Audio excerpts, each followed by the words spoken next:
Hey everybody, it's Paul from Alexandria Knife Sharpening and Laser Engraving. Getting my Tormex ready here to do some sharpening. A client of mine brought in some beautiful knives. She very much likes Japanese style knives. I sent her over to District Cutlery over in Washington, D.C. They're located over in the Union Station Market area where the train station is. And they carry just some beautiful knives. And you can get Japanese knives that you're not going to see everywhere else and not necessarily commercial ones. Because she has a couple Miyabis. And she even has this Kramer right here, which is a Bob Kramer Zwillings knockoff. It's not actually made by Bob Kramer. It would be like, $30,000 if it was an actual Kramer. But I've shown before, I do have a client that has some real Bob Kramer knives. These are some Miyabis that she brought in. But the reason I sent her to District Cutlery, she didn't like the weight of these. She felt they were too heavy for her. And I said, you know what? If you get a chance, if you're over in DC, stop in there. And she bought this knife from them over there at District Cutlery. And it's just a fantastic Japanese knife. It's super light, so they have, just a nice selection of stuff that they bring in, and depending on what you like, they can kind of get you exactly what you're looking for. Some people like a real heavy knife, and she bought the Miyabis. Turned out she didn't really like them because they're very heavy, especially the Damascus ones. And she got this, and this wasn't a crazy expensive knife. This is about $150, but she absolutely loves it. And she's like, this is my favorite knife. I love this knife more than anything. Thank you for telling me about District Cutlery. Just an awesome knife. So we're going to get this cleaned up and sharpened for her. I do see a lot of that. A lot of people around here in this area will buy knives from there. It's not the easiest place to get to around here with traffic and stuff. So I am fortunate I get to sharpen a lot of very nice Japanese knives because of them being located there, and they also sell knives besides working on them and repairing knives and things like that. Just figured I'd show that real quick. We're doing all wet grinding today. This is something I started working on a while ago, and I'm gonna cut some more of these probably later today. This is something I do with my laser. This is just a piece of acrylic. But when I do wet grinding or have things set up for wet grinding, I like to cover the trays for two reasons. One, it keeps the Tormex fluid from evaporating overnight, but it also keeps other junk. So when I'm using my 1x30s and there's dust going around, it just keeps the fluid a lot cleaner and keeps it from evaporating. So that's why I do that. So I've made these little cutouts. A couple of them I have are wood, but I want to make them all out of acrylic. This has worked out really well for keeping the Tormex fluid clean. If I can come up with a really great design, I will certainly share it with anyone who wants to just cut out their own Tormex cover. So that's basically what I did there, and it's just simply a piece of acrylic. And I just slide it on there and keep all the junk out of the Tormex solution. And it also helps minimize the evaporation. All right, so let's get these off of here and let's get some sharpening going. Oh, I want to tell you something stupid I did. So I have been wanting to get one of these work sharp knives, and I got one. A guy in the guild purchased it, and he, for whatever reason, didn't like it, and he got the drop point, and I've been trying to get a drop point, but they kept selling out, and I told him I would buy it from him, and I bought it from him. And these knives come with, they can have an auto open or a manual open, and last night I was like, okay, I'm going to put the auto open on because I wanted it to have an auto open, and I should know better because I've done stuff like this before, and I'm really hoping it turns up. When I took it apart, the safety release button literally shot across the room somewhere. and I have no idea where it went. And I usually use magnetic dishes and stuff, you know, when I take things apart. I even found the spring, and they give you a whole bunch of spare parts with this knife, but they don't give you a spare button for the release. Later today, I'm going to get to, I searched last night, I searched all over, and I kind of heard it fling off, and I think it went in the direction of this camera. I am really hoping that I will be able to find that. If not, I will have to reach out to Worksharp and see if I can buy that piece or if they can send me one, because until I get that, I got no way to lock my new knife open. So yeah, that was my stupid thing there. But it's also a good reminder of why I usually use, like, I'll pull out my TS Prof rubber mat that's got places to put all the little parts. I'll use my magnetic holders. I don't think this part was even magnetic, so that may not have been a huge help. But literally, for the life of me, I have no idea. It just went. I probably shouldn't have been doing this late at night, and I had just unpacked it, and I was real excited. And I was like, oh, let me change it out and play with it. And it went, and I heard it shoot, and it's lost somewhere in the shop. Hopefully it turns up. I'm purposely not doing any vacuuming or anything because I don't want to suck it into my shop vac and never find it. I'm hoping it turns up. Sometimes I get lucky and, you know, that screw or something I'll be looking for. I was hoping this morning I'd come down and be like, oh, there it is. But I'm always amazed when you drop a stinking screw or something like this. You know, it never goes where you think it's gonna. You think like, oh, it should fall like straight down. I thought like, oh, it's got to be right on my carpet here, right under where I was working. And, you know, I'll probably find it like all the way over here by the 1x30s. And my shop does slope a little bit, so it is not level in here. I don't think. I feel like it goes a little bit towards the driveway end because we are on a hill up here. In fact, I'm sure it does. So it may have hit over here and rolled. It could be over here under one of the lasers. I do hope that I find it. And if not, well, I will give Worksharp a call and be like, okay, can I buy a button, please? Because I can't use my, you know, cool new knife. I'm going to get to sharpening, and we're doing some wet grinding again. I got this little pile here, 1, 2, 3, 4, 5, 6 jobs to get through, and I got a lawnmower blade over there that I got to, but it's nice to be back open again and feeling better. I hope you guys are having a nice Labor Day weekend, everybody. For those interested in laser stuff, I did drop a new review, and I talked about, I've made the decision on the CO2 laser that I'm going to get for the laser engraving. I'm getting an 80-watt laser engraver and cutter for the shop, and if you're interested in hearing more about that, it's over on my other channel at ALX Laser. Let's get started. Let's do some wet sharpening. So I just checked on the laser goniometer, and it looks like this knife, and this is very common with some of these very thin Japanese knives, looks like it has about a 10-degree angle, which is, I'm sure, one of the reasons she loves the way that this cuts. It has a very, very low angle.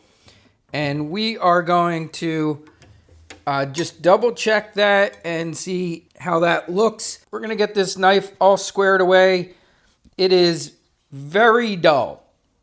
So she has not brought this in to be sharpened any place in a while. It has some chips in it, so it definitely needs some work. But the first thing we're going to have to do here is just make sure we're getting the very best angle for it on here. And I could tell from my laser goniometer, even though it was super dull, the length of the light where it first starts, and then, you know, as a knife gets dull, it'll get very blurry and extend it out. Angle is not going to be the end of the blurred part. It's going to be the very beginning of where the light starts.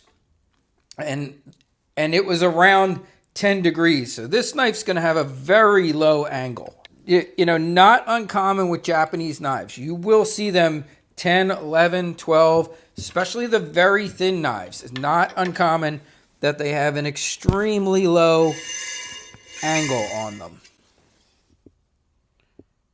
And that looks like it's perfect. Yep, I can see where it's removing here. You see a little bit of reflection where we took a little bit of metal off there. So very low, but see the chip? So I want you guys to see here. So we have a little bit of a couple chips. Here's a little tiny chip up by the tip. You can see we have a very nice mirrored edge here. Now, sometimes people will ask, they'll be like, Paul, why wouldn't you sharpen this on your 1x30? And it's not that I couldn't. I just find this to be a much better process for it. And as I say all the time, you don't have to have all this gear. You can do a lot of this stuff with just a 1x30. I'm more of a premium sharpening service, okay? You have your market sharpeners out there. The big difference there is I don't want to be that, and I've never wanted to be that. Like you will see, you know, if you go to a farmer's market, sometimes they'll get sharpeners out there and they're just zip, zip, zip going through a knife. I'm putting a lot more care and work into not just crafting a perfect edge on something, but I also want the knife to go back looking beautiful, looking great, and that's just how I've chosen to do my business. And that's what works for me here in Alexandria, Virginia. What works here may not work everywhere else, but I'm sure there are plenty places, and I do know plenty of places where it does work. And you don't have to do what everybody else does. I very much like being a premium sharpening service. I very much like I am not zipping through someone's knife in,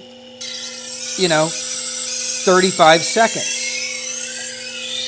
Especially when it comes to an expensive knife.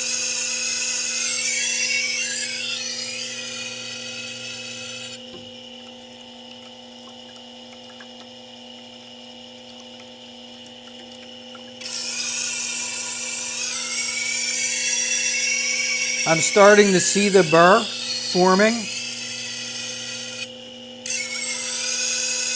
I'm just making sure I have a full burr all the way across before I go to the other side. This knife was quite dull. And I think it needs a little more work up here in the front. But I'm gonna go over to my other side. I want to keep everything nice and even.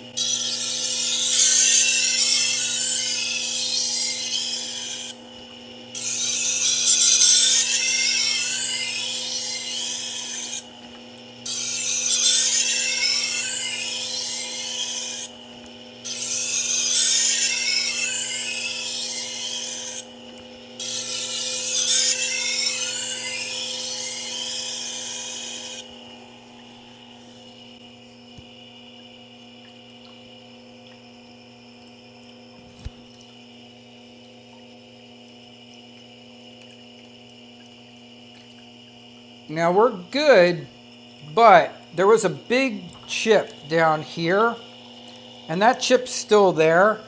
So I'm gonna do more strokes because I want to get that chip out. But everything looks good, and it's already apexed, but that will happen sometimes too. You will have, it's apexed all the way across, but we have this low spot where there's this chip. And I don't want that chip in this knife. I want to get it out. So I'm going to do about 7 strokes on one side and then 7 on the other. And I'm going to be working on trying to get that chip out.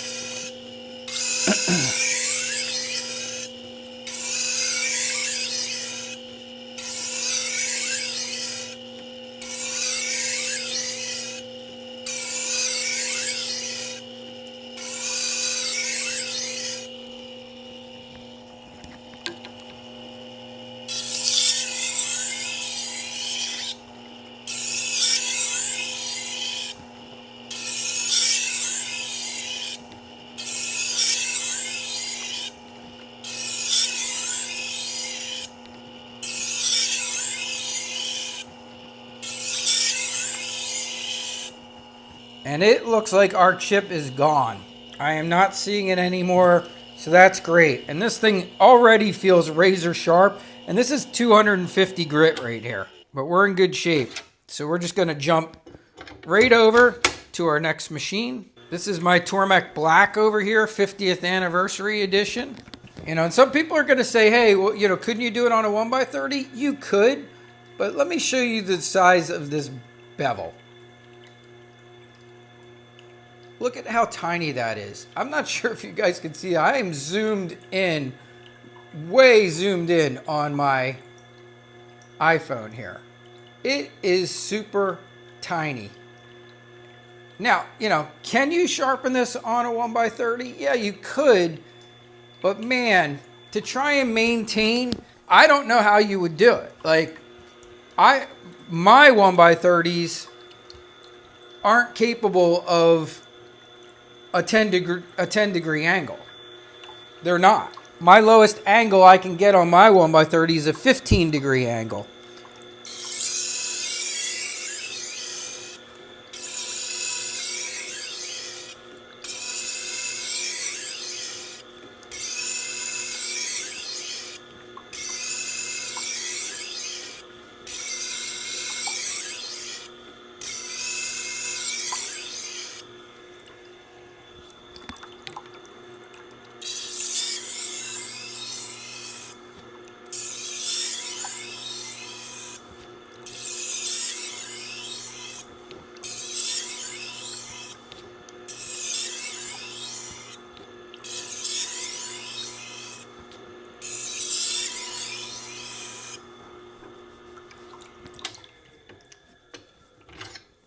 And we're going all the way up to 1200 grit today on this one.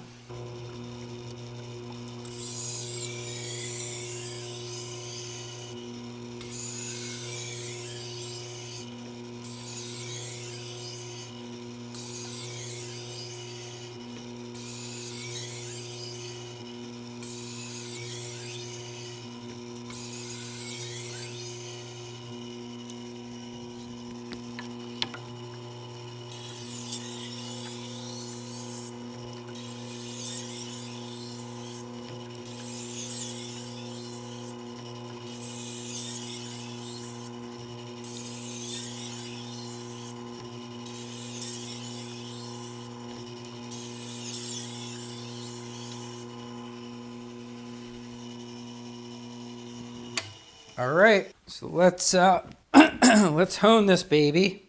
I am gonna hone this on the Tormek, and this is using my new wheel. That's a full-size leather hone wheel from Slipakniven. I really like this one. It's very cool, and I'm just gonna set the angle on it because I want it to be just a tiny bit above the 10 degrees. Like 10 1/4, just a hair above it. And remember, when you hone on a Tormek machine, it takes a little bit longer than if you're using a faster method, like a leather belt on a 1x30 or a round leather wheel, flap wheel on a grinder. Those are going to be going about 1700 RPMs if you are using like a low speed setting. This is only 90, so it takes a little bit longer to remove that burr.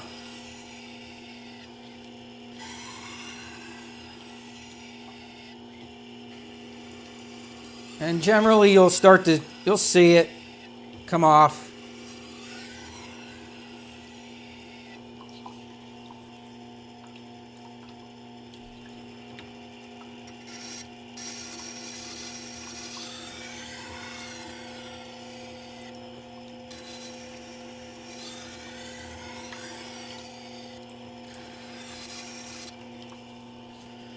But this is also one of the reasons why I truly believe having something like this in your shop eventually. I'm not saying you got to start out with it. You're not going to be able to do a proper 10 degree angle, in my opinion, on a 1x30. Not on a knife like this. Not on something that's this delicate and this fine. You know, could you sharpen it? Yeah. Could you put a different angle on it? You could, but why would you want to?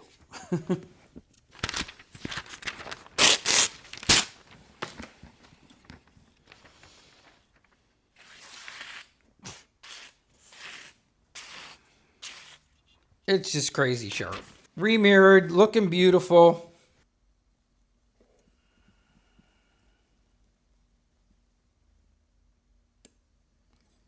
$70.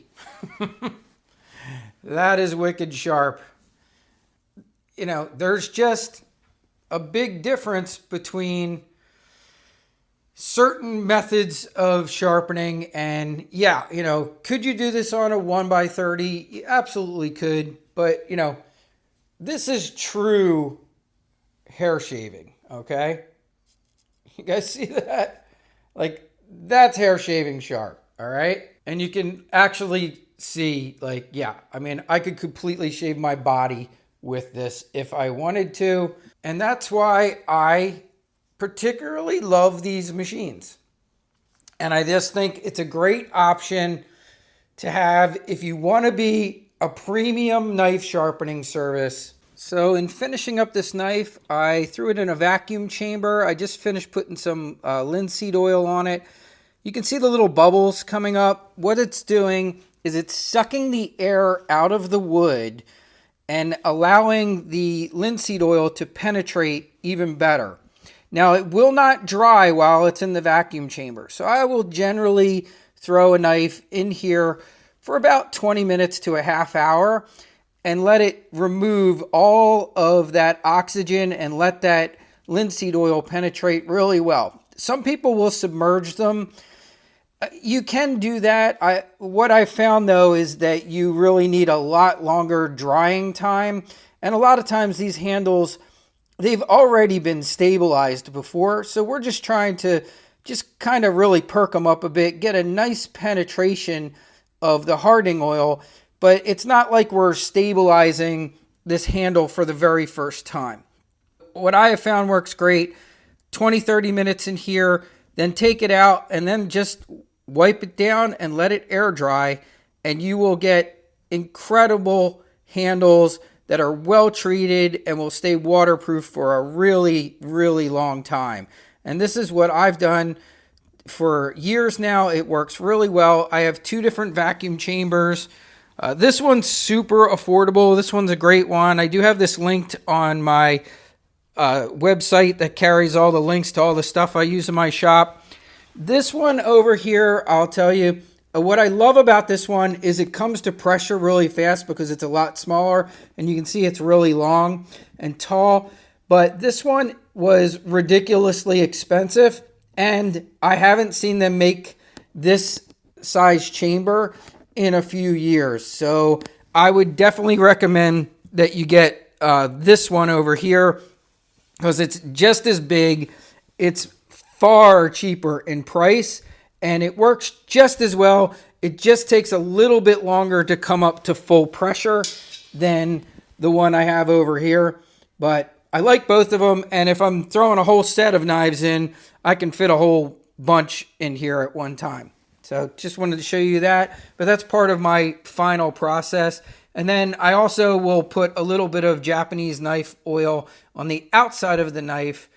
And then it is finished and ready to go back. It's had enough time in the vacuum chamber.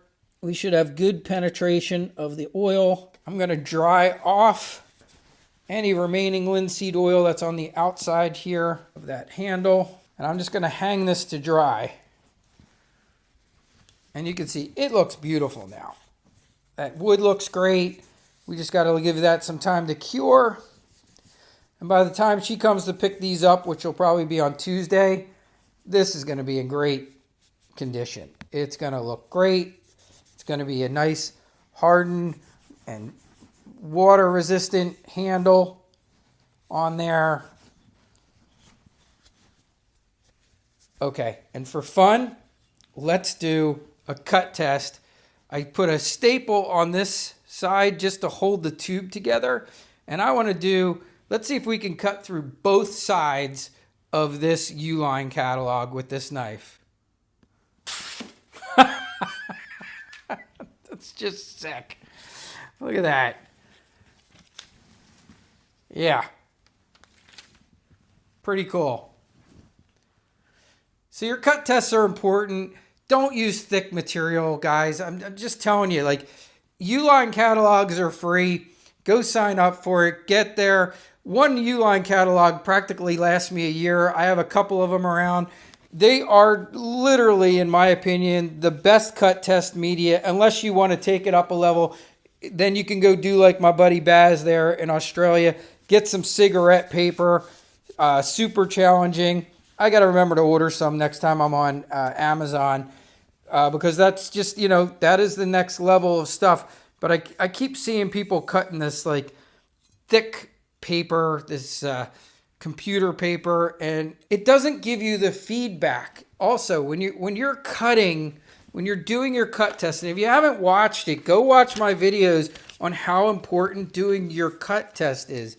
But you want to see, like, do you see that little, can you see that? Like, I can flay the edge of this paper with zero effort. If you're not seeing that, the thinner the paper is, the more challenging it is to do these types of tests. I can tell so much more. I can tell more from this paper cut test than I can the best tester. Keep in mind, the best tester's testing one little teeny tiny spot on this knife, where the cut test is cutting, the push test was checking the kind of two general areas, but your slice test and everything, that is testing the whole blade and the whole edge, and it's giving you feedback on the entire edge of that knife. Don't disregard your cut test. Do your cut tests. Take advantage of it. For Christ's sake, the Uline catalogs are cheap and free, and sign up for it.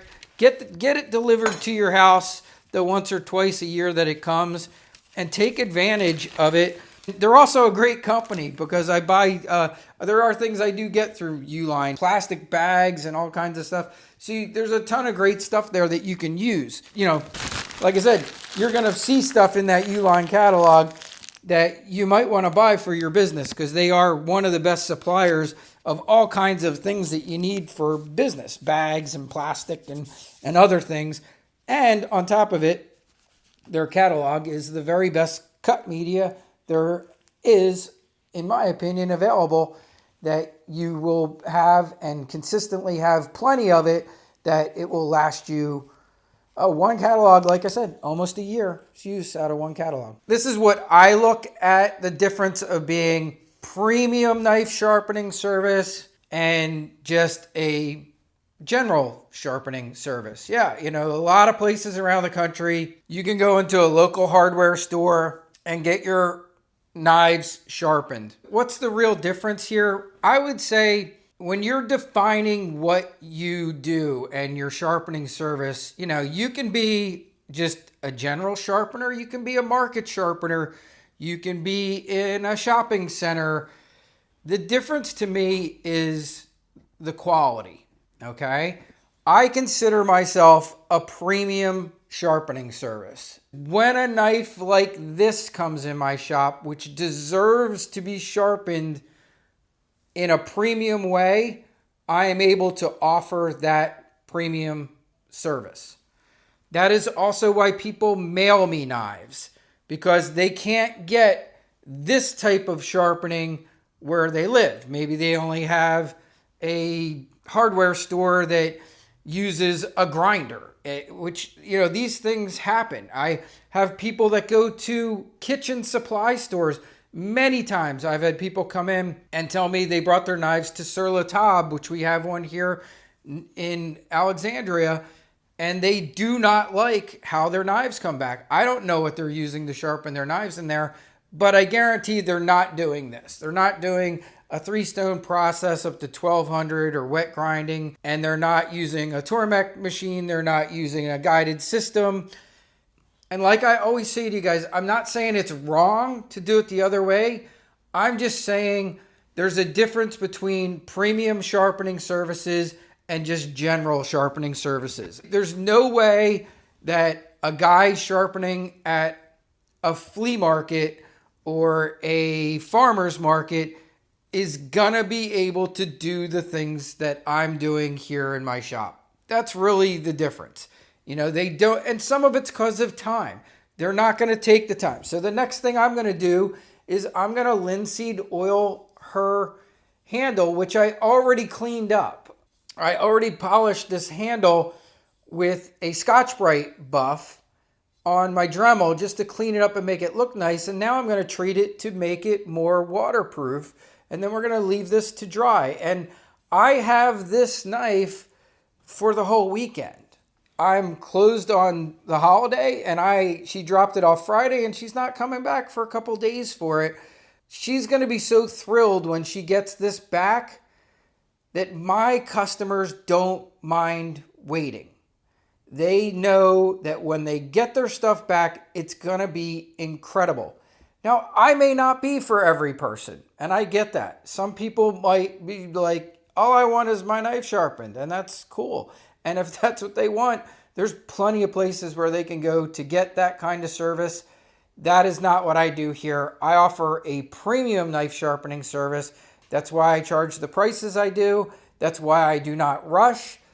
And I also think that, you know, if you're starting out, you don't want to rush, okay? And I just want to reiterate this because I still keep seeing it from other sharpeners that do videos, and I think it's a mistake that a lot of new sharpeners can easily get themselves into.